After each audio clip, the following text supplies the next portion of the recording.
अब जब एग्जाम आपके आ गए हैं, एग्जाम आपके करीब हैं, आपको परीक्षा में जाना है, तो सबसे पहले तो आप इस बात का जरूर ध्यान रखें कि एक गुड लाइफ स्टाइल, एक अच्छी जीवन शैली का आप पालन करें। अच्छी जीवन शैली से मतलब क्या है? टाइम पे खाना, टाइम पे सोना, टाइम पे उठना, अपनी समस्त गतिविधियों को समय के हिसाब से संचालित करें, अव्यवस्थित ना रहें, बैलेंस रहें, व्यवस्थित रहें। तो ये काम सबसे पहले आपको करना है। हम किसी कमरे में बंद हो जाते हैं, वहां अपनी स्टडीज को कर रहे हैं, वहां दिन भर बाहर ही नहीं निकल रहा है, ऐसा नहीं भाई। आउटडोर एक्टिविटीज को बढ़ाइए। जब आप किसी गार्डन में, किसी घास के मैदान में कहीं पर घूमने जाते हैं, उतनी समय जब आप प्रकृति के पास रहते हैं, उसके करीब रहते हैं, तो आपकी बॉडी के अंदर अच्छे हार्मोन्स उत्पन्न होते हैं जो आपकी जो कंसंट्रेशन वगैरह उसको बढ़ाएंगे। तो आउटडोर एक्टिविटीज को आप बढ़ाइए। फिर अगला काम जो करना है, अच्छी नींद। आप सबको सोना अच्छे से चाहिए। अच्छी नींद से तात्पर्य यह है कि लगभग 6-8 घंटे जो भी आपके लिए सूटेबल टाइम है, उतने समय तक आप जरूर सोएं। आप यदि उतनी नींद को ले लेंगे तो उससे आपका जो अगले दिन का समय है, जो कंसंट्रेशन है, जो स्टडीज, जो पढ़ाई आप कर रहे हैं, उस सब पे अच्छे से मन लगेगा, आप अपने समस्त कामों को कर पाएंगे। तो अच्छी नींद जरूर लें। फिर अगला काम जो आपको करना है, होता क्या है, जब एग्जाम्स आने वाले हैं तो कुछ प्रेशर आता है और हम तनाव में आ जाते हैं, टेंशन में आ जाते हैं। तो भैया यदि आप टेंशन में आ भी जाओ तो टेंशन को सबसे पहले निकालना है, तनाव को दूर करना है। कहां से दूर होगा? दो सबसे अच्छे रास्ते, और आप इन दोनों रास्तों से दूर भागते हो, मगर इन दो को अपना लोगे तो आपको कभी टेंशन नहीं होगी। यदि आपको कुछ ऐसा लगता है, परेशानी लगती है, आप तनाव में आते हैं, तो सबसे पहले अपने माता पिता से बात कीजिए खुलकर। कोई दिक्कत नहीं, कोई बुराई नहीं। आपके पेरेंट्स को बताइए जो भी आपकी दिक्कत है, वहां से सॉल्व हो जाएगी, आपका तनाव वहां से दूर होगा। और यदि वहां से नहीं हो रहा तो आप अपने टीचर्स के साथ आके डिस्कस कर सकते हैं, जो भी बात हो, जो भी परेशानी। आपका टीचर आपका एक अच्छा दोस्त भी है, आप उसके पास जाइए, उसको बताइए कि सर मुझे ये दिक्कत आ रही है, पढ़ाई में आ रही है, कोई अन्य दिक्कत है, परेशानी, उनसे आप कंसल्ट कीजिए, वो जरूर आपको एक सही रास्ता दिखाएंगे। ये चीज आपको ध्यान रखना है। भोजन का आप ध्यान रखें, हेल्दी फूड, अच्छा खाना आप खाएं। ये जंक फूड वगैरह बाहर जो खाते पीते हो, वैसे तो बहुत कुछ बंद हो गया, लेकिन फिर भी यदि शुरू किया है, उसे कंट्रोल रखना, खासकर एग्जाम के समय। वहां पर आप यदि एग्जाम के समय आप इन सब चीजों को खाएंगे और यदि आप बीमार हो जाते हैं तो बीमार होने से आपका पूरा एग्जाम प्रभावित हो जाएगा। तो वो चीज आपको ध्यान रखना है। बी केयरफुल और बी पॉजिटिव, इन दो बातों को भी हमेशा ध्यान रखना परीक्षा अवधि में। कहीं भी कोई वाहन चला रहे हैं, कोई गाड़ी चला रहे हैं, उसके साथ अब आप यात्रा कर रहे हैं, या मान लीजिए कहीं घूमने जा रहे हैं, कहीं भी जा रहे हैं, तो उन समय सावधान रहिए। क्योंकि यदि उस समय कोई दुर्घटना आपके साथ होती है, जिसने कोई क्षति आपको दे दी, तो वो क्षति आपके एग्जाम को प्रभावित कर देगी। फॉर एग्जाम्पल, आप बाइक से गिर गए और आपके उसी हाथ में चोट लग गई या फ्रैक्चर हो गया जिससे आप लिखते हैं। यदि फ्रैक्चर हुआ तो कम से कम 2 से 3 महीने आप उससे काम नहीं कर पाएंगे, और आप सोचिए आपके एग्जाम पर कितना बुरा असर पड़ने वाला है। आप घूमने जा रहे हैं, किसी गाय ने मार दिया, किसी दूसरे जीव ने मार दिया, या कुत्ते ने काट लिया, या कोई परेशानी हो गई, अब वो सब चीजें आपके एग्जाम तक को प्रभावित कर देंगी। इसलिए बी केयरफुल, हमेशा सावधान रहिए, और ऐसी कोई दुर्घटना अपने साथ ना घट पाए। तो बिल्कुल सतर्कता के साथ काम को करना। अगली बात, बी पॉजिटिव। बार बार क्या होता है, जब हम पढ़ते लिखते रहते हैं, सब कुछ करते रहते हैं, तो अचानक से नेगेटिव विचार भी आने लगते हैं। कुछ हमें लगता है यार मुझे कुछ याद ही नहीं हो रहा, मुझे कुछ याद ही नहीं है, मैंने सब पढ़ लिया, कुछ याद ही नहीं रहा। ऐसी चीजें जब अंदर आए ना, तो इनको हटाओ, इनको हावी मत होने दो अपने ऊपर। बी पॉजिटिव, हमेशा आप सोचो कि नहीं, मुझे आएगा, आज नहीं भी आ रहा है तो मैं कर लूंगा। तो ये तो पक्ष हो गया कौन सा, जिसकी संबंध पढ़ाई से नहीं है, लेकिन बिना इसके भी आप एग्जाम में अच्छा स्कोर नहीं कर पाएंगे। तो इन बातों को ध्यान रखें। ये आपकी भौतिक तैयारी हो गई। अब आपकी अध्ययन की, स्टडीज की तैयारी में आपको क्या क्या करना है, शॉर्ट में आपको 4-5-6 चीजें बता देता हूं। सेल्फ स्टडी करना तो आप सीख ही जाएं। यदि आप अभी तक सेल्फ स्टडी नहीं कर रहे हैं तो मैंने एक वीडियो डाला है, यहाँ आई बटन पे आपको उसका लिंक मिल जाएगा, वहां से देख लें। वीडियो के एंड में भी आपको मिल जाएगा, उनको जरूर देख लें, आपकी सेल्फ स्टडी कैसे करना है।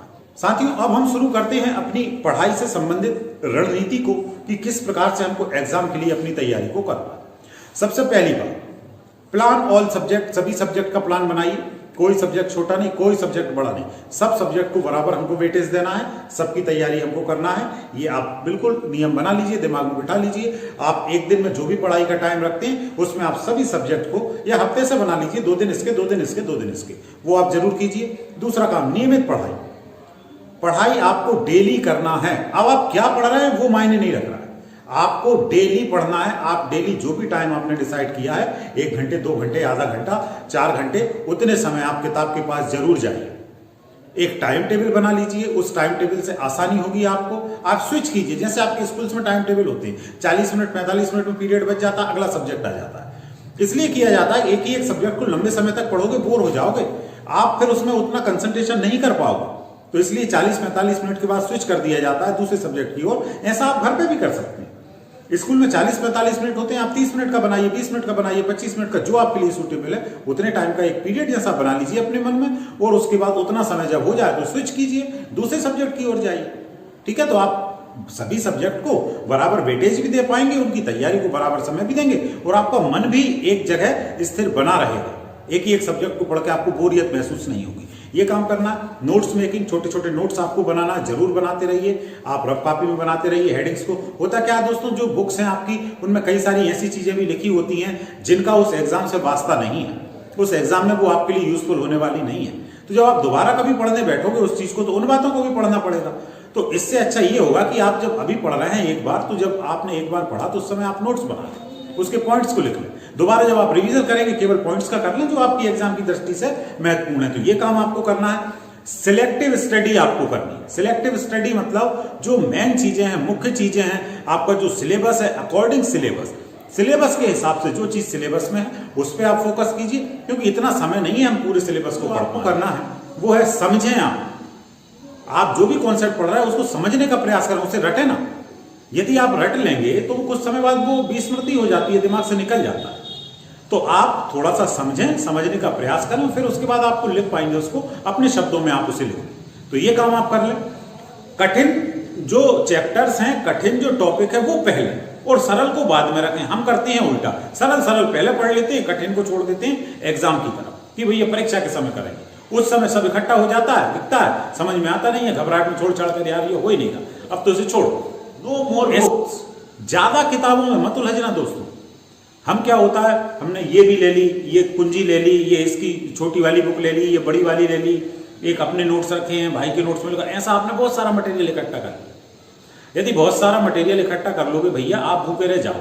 आपने देखा होगा बफर्स में आप खाना खाने जाते हैं, खाते खूब है लेकिन भूखे रह जाते हैं। क्यों? क्योंकि हम कंफ्यूज रहते हैं टोटल समय, ये खा लूं, ये खा लूं, ये खा लूं, ये खा लूं, आप कंफ्यूज हो जाएंगे। ज्यादा बुक्स मत रखिए। जिस बुक्स की भाषा शैली आपको अच्छी लगती है, आपको सरल लगती है, केवल एक सिलेक्टिव बुक उसको रखिए, आप उससे तैयारी कीजिए। अपनी हेडिंग्स को बना लीजिए, अपने नोट्स को बना लीजिए और उसके अकॉर्डिंग जो भी तैयारी करना है वो आप कीजिए। 10 जगह आप बिल्कुल मत उलझिए। तो ये आप काम कर लें। रिवीजन का आप प्रॉपर आप महत्व रखें। आपने एक बार पढ़ लिया, प्रॉपर एक निश्चित समय के बाद रिवीजन होना चाहिए। कब करना है, कितना करना है, एक हफ्ते में कितना करना, वो आप अपने टाइम टेबल में डाल लें रिवीजन को आपकी सुविधा अनुसार। लेकिन रिवीजन जो करोगे ना उसे लिख के करना, उसे केवल ऐसा नहीं कि अब आप लोग कैसे रिवीजन करते हैं, क्वेश्चन पढ़ा, ये प्रश्न, और फिर मन में उसका आंसर बोल देते, ये नहीं, गलत तरीका। इससे आप कभी सक्सेस नहीं होंगे। आप अपने 5 क्वेश्चन, छोटा भाई होगा, बड़ा भाई होगा, उससे जो आपने तैयार किए उनको दे दो 10, 12, 15 प्रश्न जो भी थे, उससे कहना 5 प्रश्न बोल दो, कोई से भी 5 बोल देगा, उसे नहीं पता, वो 5 आप लिख लो और उसके बाद आप उनका आंसर लिखना शुरू करो। आप इससे 2 फायदे होंगे। एक तो आपकी हैंड राइटिंग ठीक हो जाएगी, आप जब बार बार लिखते रहेंगे आपकी लिखने की प्रैक्टिस बनी रहेगी। और लिखने की प्रैक्टिस भी जरूरी है भाई। देखो हैंड राइटिंग भी उतनी ही महत्वपूर्ण है जितना आपने कॉन्सेप्ट को याद किया। क्योंकि खाना कितना ही अच्छा बना हो, कितना अच्छा स्वाद हो, लेकिन जब तक थाली में परोसा अच्छे से नहीं जाएगा, आधा स्वाद तो भी खत्म हो जाएगा उसका। ठीक है ना। मान लीजिए बहुत टेस्टी हमने खाना बनाया और उसको पूरा इधर उधर थाली में डाल के आपके सामने रख दिया, आपका देखते से टेस्ट आप उसका नहीं मानेगा, आपको मेरे बेकार खाना। लेकिन यदि खाने को व्यवस्थित तरीके से थाली में सजा के आपके सामने पेश किया जाएगा तो थोड़ा बहुत टेस्ट कम भी होगा ना, तो भी आपको वो अच्छा लगे। यही स्थिति लागू होती है एग्जाम्स में आपकी हैंड राइटिंग के साथ। यदि आपकी हैंड राइटिंग बेकार है, गंदी है, ऐसी आप लिख रहे हैं जो पढ़ते ही नहीं बन रही है, तो भैया उसमें दिक्कत होगी। अब वो जो बंदा है, जो चेक करने वाला व्यक्ति है, वो आपकी कॉपी को उठाएगा और एक आपकी नेगेटिव इमेज उसके माइंड में क्रिएट हो जाएगी। वो आपको वहां पर आपके जो नंबर्स हैं उनका लॉस करवाएगा। लेकिन यदि आपकी हैंडराइटिंग अच्छी है, आप बहुत अच्छा लिखते हैं, तो आपका यदि आंसर थोड़ा बहुत कमजोर भी रह गया तो आपको थोड़े से अच्छे नंबर उस आंसर पे मिल जाएंगे। तो हैंडराइटिंग पर भी फोकस करें।